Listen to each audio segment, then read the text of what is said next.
미안해하지 않는 사람이 꼭 나쁜 사람은 아닙니다. 이 말부터 던지고 시작해 볼게요. 여러분, 살면서 이런 순간 한 번쯤 있지 않나요? 분명히 상처를 받았는데요. 누가 봐도 내가 좀 억울한데요. 그런데 상대는 아무 말이 없어요. 사과도 없고, 설명도 없고, 미안하다는 기색도 없고. 그때 마음속에서 제일 먼저 올라오는 질문이 뭔지 아세요? 이 사람은 왜 저러는 걸까가 아니라요. 내가 예민한 건가? 이 질문이 먼저 올라옵니다. 이게 참 묘해요. 상대가 아무 말도 안 했는데 우리가 먼저 스스로를 의심하게 돼요. 제가 이 얘기를 왜 하냐면요. 미안해하지 않는 사람을 만났을 때 사람들이 제일 많이 겪는 감정이 분노나 실망이 아니라 헷갈림이거든요. 화가 나야 할 것 같은데요. 따지고 들어야 할 것 같은데요. 이상하게 입이 잘 안 떨어집니다. 괜히 내가 분위기 망치는 사람 되는 것 같고, 괜히 예민한 사람 되는 것 같고, 괜히 내가 너무 큰 걸 요구하는 것 같고. 그래서 그냥 넘깁니다.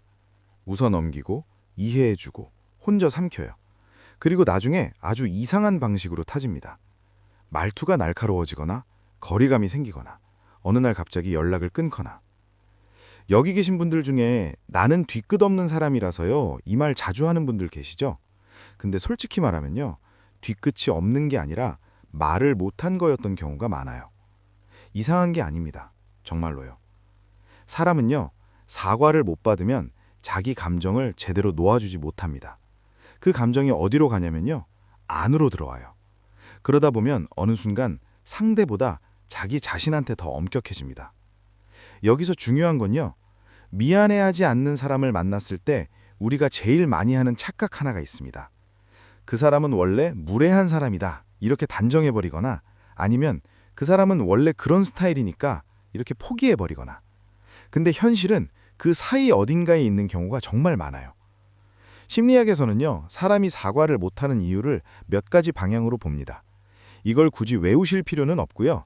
들으면서 저 사람 얘기 같다. 이 정도만 느끼셔도 충분합니다. 어떤 사람은요. 사과라는 말을 꺼내는 순간 자기 존재 전체가 무너지는 느낌을 받습니다. 내가 틀렸다는 말이 아니라 내가 나쁜 사람이라는 말처럼 들리는 거죠.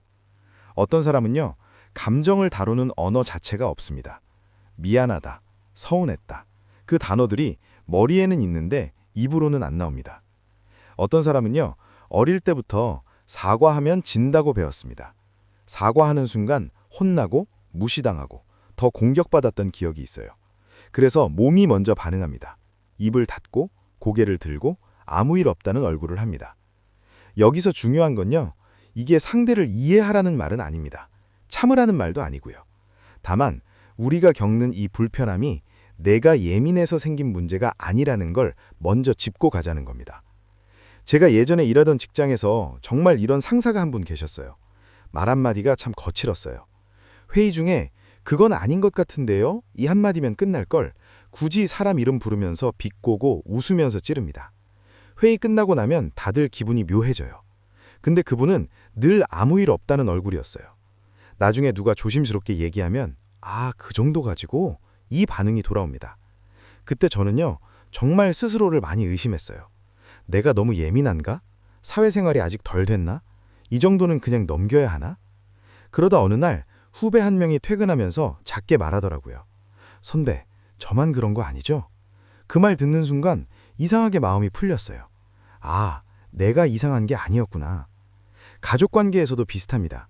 특히 부모님 세대. 상처 주는 말을 하고도 미안하다는 말을 한 번도 안 하세요. 대신 밥을 차려주거나 과일을 깎아놓거나 아무 일 없다는 듯 전화를 합니다. 그럴 때 우리는 또 헷갈립니다.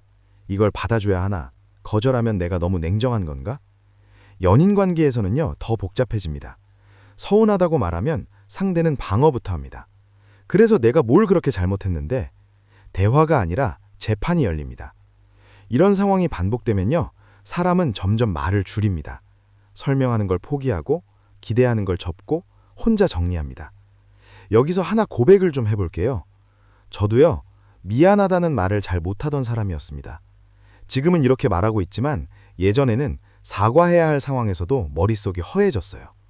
그 말을 하면 제가 너무 작아질 것 같았고 사람들이 저를 얕볼 것 같았고 괜히 더 공격받을 것 같았어요. 그래서 대신 설명을 했습니다. 의도는 그게 아니었다. 상황이 이랬다. 나도 힘들었다. 지금 생각해보면요.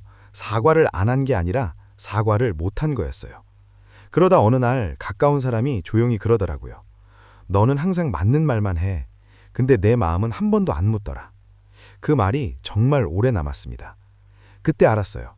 사과라는 건 사실 누가 맞았는지를 따지는 말이 아니라 관계를 다루는 말이라는 걸요. 미안해하지 않는 사람을 다룰 때 우리가 흔히 두 가지 태도를 오갑니다.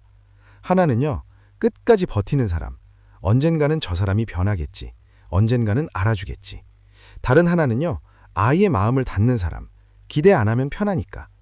근데 그 사이에 아주 조용한 방법이 하나 있습니다. 제가 개인적으로 제일 우아하다고 느끼는 방식인데요. 그건 상대에게 사과를 요구하지 않는 겁니다.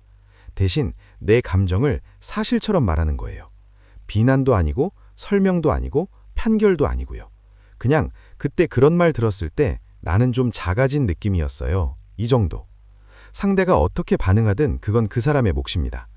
여기서 중요한 건 내 감정을 상대의 인정 여부에 맡기지 않는 겁니다. 이걸 처음 하면요, 굉장히 어색합니다. 상대가 사과 안 하면 괜히 내가 더 초라해진 것 같고 헛손질한 느낌도 들고요.